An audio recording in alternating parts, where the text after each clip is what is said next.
2026ல dead paper 1 மற்றும் paper 2 சைக்காலஜில அதிக மதிப்பெண் எடுப்பதற்கு நம்முடைய யூடியூப் சேனல் மூலமாக ஒவ்வொரு யூனிட்லையும் முக்கியமான 500 MCQ அப்லோட் பண்றோம். அதாவது ஒவ்வொரு யூனிட்லிருந்து 500 MCQ, டோட்டலா 5000 MCQவா இருக்கும். இது மிக மிக முக்கியமான வினாவிடைகள். இதை மட்டும் பார்த்தாலே நீங்க சைக்காலஜில 30க்கு 25க்கு மேல மதிப்பெண் வாங்க முடியும். சரி, வாங்க பதிவுக்கு போலாம். இந்த வீடியோவுல TET paper 2 unit 5 intelligence and creativity, நுண்ணறிவு மற்றும் ஆக்கத்திறனிலிருந்து பார்ட் 2 51லிருந்து 100 வினாவிடைகளை பார்க்கலாம். 51. கில்போர்டின் நுண்ணறிவு கட்டமைப்பில் விளைவுகள் எத்தனை வகைப்படும்? 6 வகைகள்: அலகுகள், வகுப்புகள், தொடர்புகள், அமைப்புகள், மாற்றங்கள் மற்றும் விளைவுகள். 52. ஸ்பியர்மேனின் சிறப்பு காரணி எஸ் ஃபேக்டர் என்பது எதனை குறிக்கிறது? ஒரு குறிப்பிட்ட செயலை சிறப்பாக செய்ய தேவைப்படும் தனிப்பட்ட திறன். 53. கார்ட்னரின் கொள்கைப்படி சமூக தொடர்பு மற்றும் மற்றவர்களின் உணர்வுகளை புரிந்து கொள்ளும் திறன் எது? பிறரிடை நுண்ணறிவு, இன்டர்பர்சனல் இன்டெலிஜென்ஸ். 54. இரண்டாம் உலகப் போரின் போது விமானிகளை தேர்ந்தெடுக்க பயன்படுத்தப்பட்ட நுண்ணறிவு சோதனை எது? கில்போர்டின் நுண்ணறிவு சோதனைகள். 55. ஒரு குழந்தையின் கால வயது 8, மனவயது 8 எனில் அவனது IQ என்ன? 100. 56. தர்ஸ்டனின் கொள்கையில் W வேர்ட் ஃப்ளூவன்சி என்பது எதனை குறிக்கிறது? சொற்களை வேகமாகவும் தடையின்றியும் பயன்படுத்தும் திறன். 57. ஆகதிறன் சோதனைகளில் டாரன்ஸ் ஆக சிந்தனை சோதனை TDCT எதனை அளவிடுகிறது? குழந்தைகளின் ஆக்கப்பூர்வமான கற்பனை மற்றும் சிந்தனை திறன். 58. விரிசிந்தனை டைவர்ஜென்ட் திங்கிங் எதனோடு தொடர்புடையது? ஆகதிறன். 59. குவிச்சிந்தனை எதனோடு தொடர்புடையது? நுண்ணறிவு. 60. தார்ண்டைக்கின் பல காரணி கொள்கை எதனை எதிர்க்கிறது? நுண்ணறிவு என்பது ஒரு பொதுவான காரணி G ஃபேக்டர் என்ற கருத்தை. ஆர்மியின் ஆல்பா சோதனை எவ்வகை சோதனை? மொழி சார்ந்த குழு நுண்ணறிவு சோதனை. ஆர்மியின் பீட்டா சோதனை யாருக்காக உருவாக்கப்பட்டது? படிப்பறிவற்றவர்கள் மற்றும் ஆங்கிலம் தெரியாத வீரர்களுக்காக. நுண்ணறிவு என்பது கற்றுக்கொள்ளும் திறன் என்று கூறியவர் யார்? பக்கிங்காம். ஆக்கத்திறனை வளர்க்கும் மூளை சலவை முறையில் முக்கிய விதி என்ன? எந்த கருத்தையும் ஆரம்பத்திலேயே விமர்சிக்கக்கூடாது. முரண்பாடான சிந்தனை அல்லது பக்கவாட்டு சிந்தனை லேட்ரல் திங்கிங் என்ற சொல்லை உருவாக்கியவர் யார்? எட்வர்ட் டி போனோ. கார்ட்னரின் கொள்கைப்படி இயற்கை ஆர்வலர்கள் மற்றும் விவசாயிகளிடம் காணப்படும் நுண்ணறிவு எது? இயற்கைசார் நுண்ணறிவு. பாட்டியா செயல்முறை நுண்ணறிவு திட்டம் பாட்டியா பேட்டரி யாரால் உருவாக்கப்பட்டது? சந்திரமோகன் பாட்டியா. இரட்டை காரணி கொள்கை எந்த ஆண்டு வெளியிடப்பட்டது? 1904. கில்போர்டின் SI மாதிரியில் மதிப்பீடு செய்தல் இவாலுவேஷன் என்பது எதில் வரும்? செயல்பாடுகள். 71. ஆக்கத்திறன் கொண்ட ஒரு குழந்தையிடம் காணப்படும் சரளம் எத்தனை வகைப்படும்? சொல் சரளம், கருது சரளம் மற்றும் இணை சரளம். 72. ஒரு சிக்கலுக்கு ஒன்றுக்கு மேற்பட்ட தீர்வுகளை காணுதல் எவ்வகை சிந்தனை? விரிசிந்தனை. 73.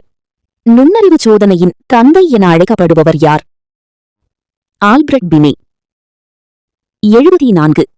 ரேவன்ஸின் படிநிலை அணி சோதனை ரேவன்ஸ் ப்ராக்ரெசிவ் மேட்ரிசஸ் எவ்வகை சோதனை? மொழிசாரா நுண்ணறிவு சோதனை.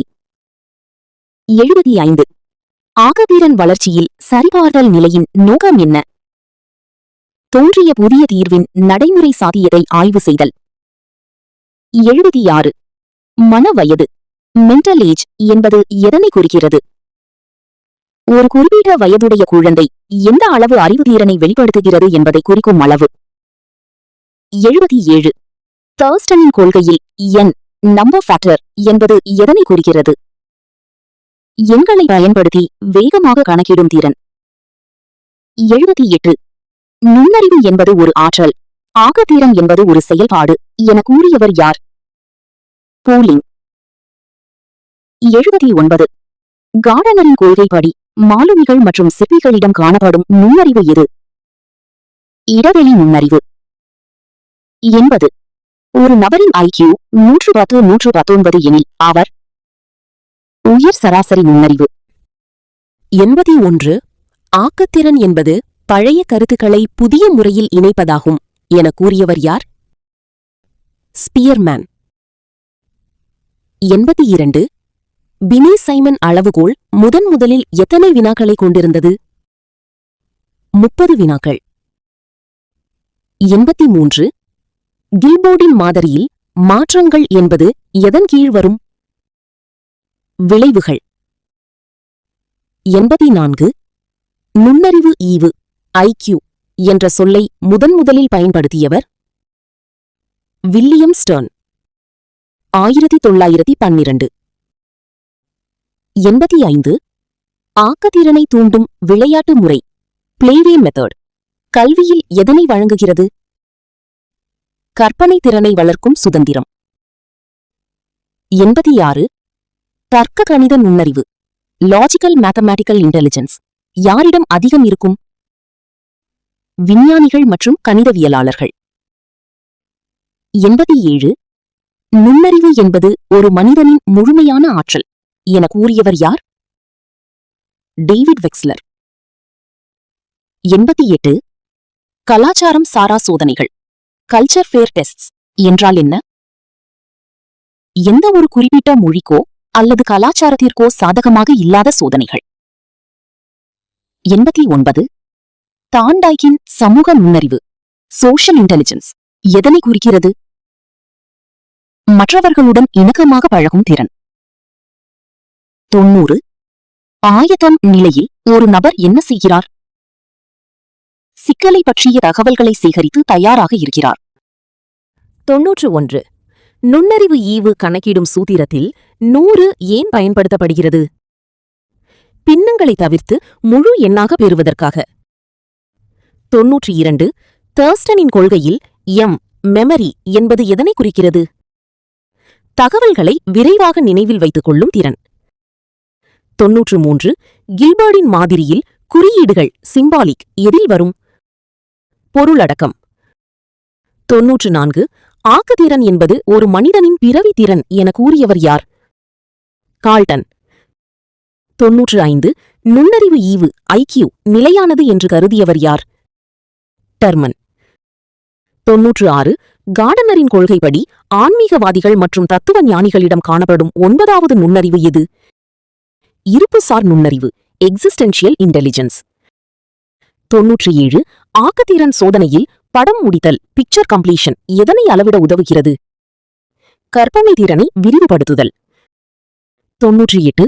நுண்ணறிவு சோதனைகள் கல்வியில் எதற்கு பயன்படுகின்றன? மாணவர்களை வகைப்படுத்தவும் வழிகாட்டவும். 99. வெக்ஸ்லர் நுண்ணறிவு திட்டம் வைஸ் யாருக்காக உருவாக்கப்பட்டது? 6 முதல் 16 வயது வரையிலான குழந்தைகளுக்காக. 100. ஆக்கத்திறன் என்பது ஒரு வளர்ச்சி சார்ந்த செயல்முறை என கூறியவர் யார்? ஜீன் பியாஜி. மீண்டும் அடுத்த வீடியோ பதிவுல சந்திப்போம். நன்றி.